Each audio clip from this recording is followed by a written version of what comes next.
DHCP dynamic host configuration protocol. So ये काफ़ी important protocol है, स्पेशली हम लोग जब बड़े नेटवर्क्स के अंदर काम करते हैं तो वहाँ पे आपका जो है इसका इस्तेमाल किया जाता है। बेसिकली इसका जो फंक्शनैलिटी है, इसका जो काम है वो है आपका आईपी एड्रेस प्रोवाइड करना एंड क्लाइंट्स को।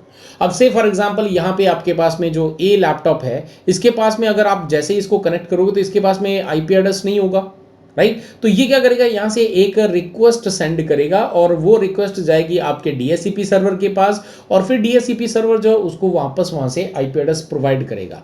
तो ऐसे में जो है आपका जो कम्युनिकेशन है वो किस तरह से होता है, इन दोनों के बीच में जो है सर्वर, डीएचसीपी सर्वर और आपके डिवाइस के बीच में क्या कम्युनिकेशन होता है, तो इस प्रोसेस को बोलते हैं हम लोग डोरा प्रोसेस, राइट। डोरा प्रोसेस के जरिए डीएचसीपी सर्वर जो है वो आपके किसी भी क्लाइंट को आईपी एड्रेस प्रोवाइड करता है। तो जब भी हम कोई भी अपना डिवाइस जो है वो आपके नेटवर्क पे डालते हैं तो सबसे पहले हमारा जो डिवाइस है वो क्या करता है, यहाँ पे डिस्कवर यानी कि पहला डिस्कवर मैसेज भेजता है। तो इसका जो है आपका हेडर इंफॉर्मेशन होती है, उसके अंदर डेस्टिनेशन का जो आईपी एड्रेस, डेस्टिनेशन का जो मैक एड्रेस होता है that is F F F F F F F F F. तो यानी कि जो आपके नेटवर्किंग इक्विपमेंट है वो समझ जाते हैं कि वो जो रिक्वेस्ट है वो डीएचसीपी की रिक्वेस्ट है। तो वो आपका जब डेटा पहुंचता है किसके पास में, डीएचसीपी के पास, तो डीएचसीपी सर्वर समझ जाता है कि कोई ऐसा कंप्यूटर है जो आपका नया डिवाइस नेटवर्क में अटैच हुआ है जिसको आईपी एड्रेस की रिक्वायरमेंट है। तो जब वो डिस्कवर पैकेट जो है रिसीव करता है उसके बाद वो क्या करता है, वहां से ऑफर देता है, राइट। ऑफर भेजता है वापस उस क्लाइंट को, क्लाइंट पीसी को, कि हाँ मेरे पास जो है आईपी एड्रेसेस अवेलेबल हैं, मैं आपको आईपी एड्रेस प्रोवाइड कर सकता हूँ। ये उसको ऑफर देता है कि मैं आपको लीज पे प्रोवाइड कर सकता हूँ, परमानेंट नहीं, लीज पे प्रोवाइड कर सकता हूँ। तो जो आपका कंप्यूटर है वापस उसको क्या करता है, रिक्वेस्ट करता है कि ठीक है मैं लीज पे जो है आपका जो आईपी एड्रेस है मैं बिल्कुल लेने के लिए तैयार हूँ।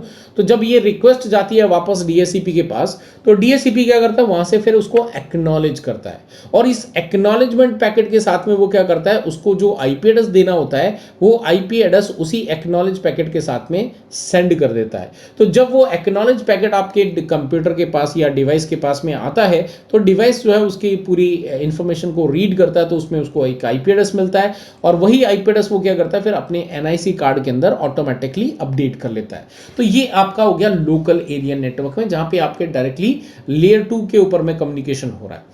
लेकिन कहीं पे आपके पास में से फॉर एग्जांपल बीच में राउटर है, तो ये आपका एक अलग नेटवर्क बन गया। तो यहां पर भी क्या हम सेम डीएचसीपी के जरिए आईपी एड्रेस प्रोवाइड कर सकते हैं क्या? यस, हम पॉसिबल है। अब यहाँ पे अगर मान लो ये आपका डीएचसीपी जो है अभी इसके साथ में हमने कॉन्फ़िगरेशन नहीं किया, तो अगर ये आपका लैपटॉप बी रिक्वेस्ट करेगा तो ये राउटर जो है राउटर पे पैकेट पहुंचेगा, तो राउटर क्या करेगा, बोलेगा भाई मेरे पास थोड़ी है डीएचसीपी, तो ये उसको ड्रॉप कर देगा।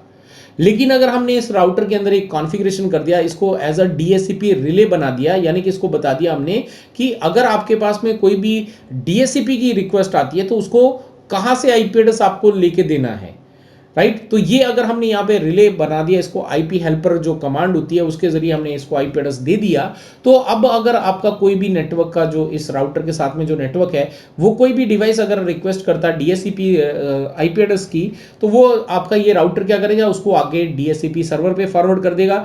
डीएचसीपी जो है वापस इसी के जरिए कम्युनिकेशन डोरा प्रोसेस का इस्तेमाल करके इस कंप्यूटर को भी आईपी एड्रेस जो है वो प्रोवाइड कर देगा। तो ये जो है आपका डीएचसीपी का काम करने का तरीका है। इसी डोरा प्रोसेस के जरिए ही पूरा डीएचसीपी जो है आपके एक नेटवर्क या मल्टीपल नेटवर्क्स को जो है आसानी से मैनेज कर सकता है।